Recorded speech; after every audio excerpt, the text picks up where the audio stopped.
गुजरात के वडोदरा शहर में डोर टू डोर वाहन के बाद अब पालिका के अतिक्रमण विभाग के वाहन द्वारा सड़क हादसे को अंजाम दिए जाने की खबर सामने आई है।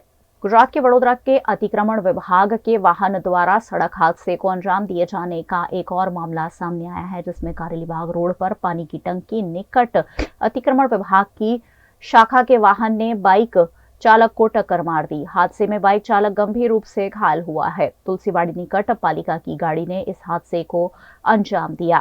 पालिका के वाहनों द्वारा बार बार सड़क हादसे को अंजाम दिया जा रहा है। इससे पहले भी डोर टू डोर वाहन की चपेट से 4 बच्चों की वडोदरा में मौत हो गई है। ऐसे में वडोदरा महानगर पालिका के बेफाम रूप से चलने वाले वाहनों पर सवाल या निशान लगा है।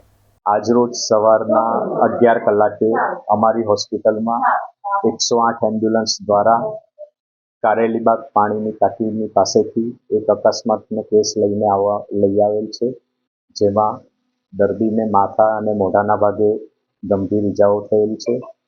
एमनी साथे अने 108 अमने हिस्ट्रीमां जणावेलुं छे के कोई सरकारी वाहन द्वारा आ अकस्मात थयेलो छे। परिस्थिति गंभीर छे એને બધી જ ટાઈપની અમારા સ્પેશિયાલિસ્ટ ડોક્ટર દ્વારા ઉચ્ચ પ્રકારની સેવાઓ આપવામાં આવી જ રહી છે અને દર્દીનો જીવ બચાવવાની કોશિશ ચાલી રહી છે।